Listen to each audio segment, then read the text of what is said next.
Long Island Boat and Fishing Show is back at the Nassau Coliseum, March 13th through 15th. Long Island's top dealers will be there with huge savings on boats, tackle, personal watercraft, and the latest electronics. This show has it all. Children will be entertained by Twiggy, the water skiing squirrel. Enjoy free face painting. Plus, on Saturday and Sunday, the first 100 kids get a free life vest, free parking all weekend, and Friday, it's free Heroes Day admission for military and first responders. 3 days only, March 13th through 15th. Visit nyboatshows.com for details. Listen, all you New Yorkers. Taxi! Okay, we're looking around. This is the 77 WABC minicast. Friday night, a lot of things are happening. With us right now is Congresswoman Nicole Malliotakis. Well, Nicole, it's been an interesting week. I mean, I don't know where to start and I don't know where to end. How was your day? Well, today I had a press conference calling on Chuck Schumer to give us the votes necessary to fund Homeland Security. This was agreed upon amounts that both Democrats and Republicans in leadership agreed to. And yet, yesterday, once again, they voted it down. And unfortunately, we are in a situation where there's growing threats here at home.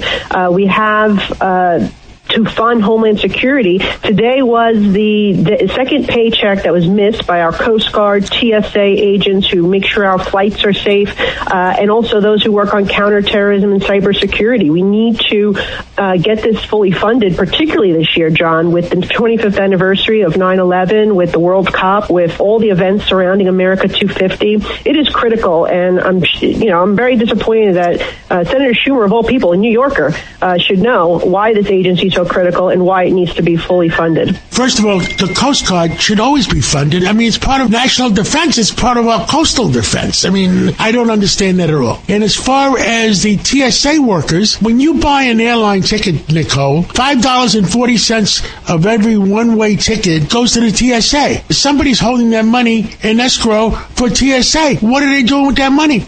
Yeah, and this is why we need to make sure that this the funding allows it to be moved toward the programs that are impacted. And so that is exactly, John, what we're asking these same questions. Why is Chuck Schumer holding this up? I mean, it makes absolutely no sense. You see what's going on in the world, in the Middle East. We have growing threats here at home. We need to make sure these agencies have the resources and the staffing levels, because remember, it's not just the folks who are on the front line. It's the other personnel that's doing the research, that's making sure they're monitoring any potential threats. I just think that the fact that they voted 4 times against funding DHS after Chuck Schumer had agreed to those levels, and they want to claim that this is about ICE. Meanwhile, the ICE personnel are fully paid. They are also fully funded because this money was passed over the summer. And you see, by the way, an illegal immigrant in the city who just threw an 83-year-old veteran on the tracks. He had been deported 4 times before. He had 15 criminal arrests. He should not be here, and yet he is, because they want to continue to not cooperate in New York City with ICE to deport dangerous people. And then you have people like Chuck Schumer and Hakeem Jeffries who are fighting because they want to actually get rid of ICE altogether. See, I don't understand. There's got to be some movement against some of these judges. If these judges let out people that shouldn't be let out, and they go out and commit other murders like they did this past week, the judges that let them out and to allow them to do the murder should have some exposure. John, we have a real problem with woke liberal judges in this city. We've seen how they've allowed people who are here illegally, they'd sneak them out the back door if they knew that ICE was there to get them with a detainer. I mean, it's absolutely out of control. But in some cases, they're just being released right back onto the street because of Kathy Hochul's ridiculous bail law. I mean, so it's a combination, John, of policies, whether it's a sanctuary policy at the city level, the bail reform at the state level, woke activist judges at the judicial level, or the open border policies that allow these people to get in to begin with, that was done by Joe Biden on the federal level. This is a perfect example of how all the left-wing policies come to a head here, and it leads to a poor 83-year-old man clinging to life in the hospital. And it is tragic and preventable. I hate to go left and right and left-wing and right-wing. You know what I think? Just common sense. You don't let criminals out in the street to kill other people.